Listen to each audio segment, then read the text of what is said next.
আমার কথার শুরুতেই গভীর শ্রদ্ধার সাথে স্মরণ করছি এই যে মহান শিক্ষা দিবস, যে শিক্ষা দিবসের চেতনা ছিল একটি সর্বজনীন, একটি বিজ্ঞানভিত্তিক, সেকুলার, একটি গণতান্ত্রিক শিক্ষা।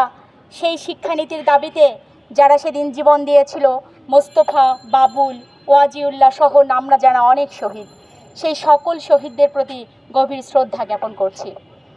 একই সাথে শুধু ৬২ শিক্ষা আন্দোলন নয়, ৬২ যে শরীফ কমিশন, সেই শরীফ কমিশনে যেরকম শিক্ষা বাণিজ্যিকীকরণের নীতি ছিল, সেই ৬২ থেকে শুরু করে বারে বারেই এদেশের ছাত্র জনতা সর্বজনীন শিক্ষার দাবিতে বুকে রক্ত দিয়েছে, রাজপথ রঞ্জিত করেছে। আর বারে বারেই শাসকেরা সেই রক্তের উপর পদদলিত করে, রক্তকে পদদলিত করে তাদের যে শিক্ষা সংকোচনের নীতি, শিক্ষার যে বাণিজ্যিকীকরণের নীতি, সেই নীতিকেই তারা বহাল রেখেছে।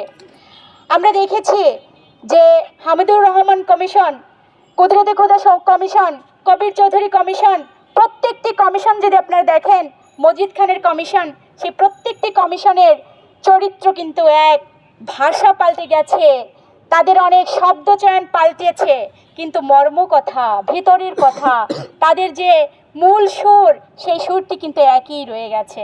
আপনারা যদি সেই শরীফ কমিশন পড়ে দেখেন, সেই শরীফ কমিশনে আপনারা স্পষ্টতই পাবেন শিক্ষার দায়িত্ব কার। শিক্ষার দায়িত্ব কি রাষ্ট্রের নাকি ব্যক্তি বা গোষ্ঠীর? কে শিক্ষার এই আর্থিক দায়িত্ব বহন করবে? শরীফ কমিশনে তখন বলা হয়েছিল যে মাধ্যমিক শিক্ষার ৬০% খরচ সেটি অভিভাবককেই বহন করতে হবে। অর্থাৎ এখানে রাষ্ট্রের দায়িত্ব নাই, এখানে অভিভাবকের দায়িত্বটাই প্রধান। এক্সট্রিম মশার কয়েল প্ল্যান্ট ফাইবার দিয়ে তৈরি, ডেঙ্গু, চিকুনগুনিয়া বাহি সহ যে কোনো মশার বিরুদ্ধে দেয় এক্সট্রিম সুরক্ষা। আপনি যদি প্রথম যে কমিশন বাংলাদেশ স্বাধীন হওয়ার পরে সেই কমিশনটি ভালো করে দেখেন, সেই কমিশনে আপনারা দেখবেন যে কিভাবে করে শিক্ষা সস্তায় পাওয়া যাইবে না, এই কথা লেখা ছিল। এবং ক্রমান্বয়ে শিক্ষার ব্যয় সেটি বৃদ্ধি করতে হবে, শিক্ষার্থী বেতন বৃদ্ধি করতে হবে।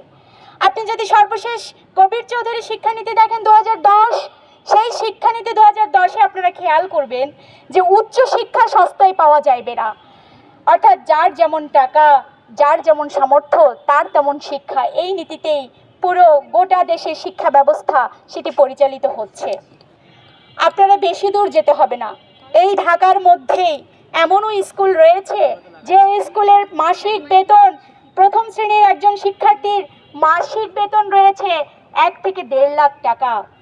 ওই ভালুকাতে একটি স্কুল রয়েছে, সেই ভালুকাতে ১ মাসে স্কুল বেতন ৪.৫ লাখ টাকা। আর রংপুরে আমাদের একজন শিক্ষার্থী আত্মহত্যা করেছে, তার বেতন ছিল ১৮০ টাকা।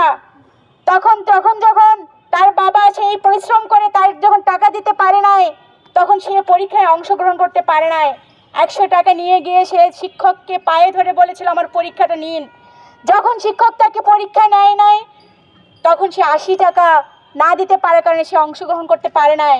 সেই শিক্ষার্থী লজ্জায়, অপমানে সে আত্মহত্যায় লিপ্ত হয়েছে। সেই রকম বাংলাদেশ আমরা দেখছি। আমরা গতকাল পত্রিকায় দেখেছি যে ২ বছরের একজন শিশু কান্না করছে। মা যখন বুঝতে পারছে না যে কেন শিশুটি কান্না করছে, কান্না তার থামছিল না। যখন তাকে এই কান্না যখন থামছিল না, তখন মা তাকে নিয়ে গিয়েছিল হাসপাতালে। সেই হাসপাতালে যখন চিকিৎসক পরীক্ষা করে দেখেন ২ বছরের শিশু, তাকে ধর্ষণ করা হয়েছে। এটি আমাদের বাংলাদেশ। আমরা দেখি যে কিভাবে করে আমাদের পাঠ্যপুস্তকে যখন ওই আদিবাসী শব্দটি লেখা গ্রাফিতি সংযুক্ত করা হয়, ওই সভরেন্টি নামে অপদার্থরা কিভাবে করে আমাদের আদিবাসী ভাই বোনদের উপর আক্রমণ করেছিল, সেই আক্রমণের কোনো বিচার আমরা পাইনি। এটি আমাদের বাংলাদেশ। আমরা যখন দেখি যে এইচএসসি পরীক্ষার মতো একটি পাবলিক পরীক্ষা, যে পরীক্ষাকে বাতিল করে দেওয়া হলো একটি উচ্ছৃঙ্খল মবের মধ্য দিয়ে, কোনো চিন্তাশীল মানুষ যিনি দায়িত্বে ছিলেন, শিক্ষা সচিব ছিলেন এবং শিক্ষা উপদেষ্টা ছিলেন, তারা দায় সারা গোছের সিদ্ধান্ত গ্রহণ করেছিলেন। আমরা সেই রকম একটা বাংলাদেশ দেখছি। অথচ এই বাংলাদেশের চিত্রই শুধু শেষ কথা নয়, আমরা দেখেছি যে সর্বজনীন শিক্ষার দাবিতে বারে বারে দেশের ছাত্ররা জীবন দিয়েছে। ২০২৪-এ যে রক্তক্ষয়ী লড়াই এখানে সংঘটিত হয়েছে, তার মূলে ছিল একটি বৈষম্যহীন বাংলাদেশ, একটি বৈষম্যহীন শিক্ষা ব্যবস্থা, একটি বৈষম্যহীন সমাজ। আমাদের যে শ্রমজীবী মানুষ সারাদিন কষ্ট করে পরিশ্রম করে যে অর্থ উপার্জন করে, সেই অর্থ দিয়ে তার যে সন্তানের মুখে আহার জুটাতে পারবে, সেই রকম বাংলাদেশের আকাঙ্ক্ষা ছিল।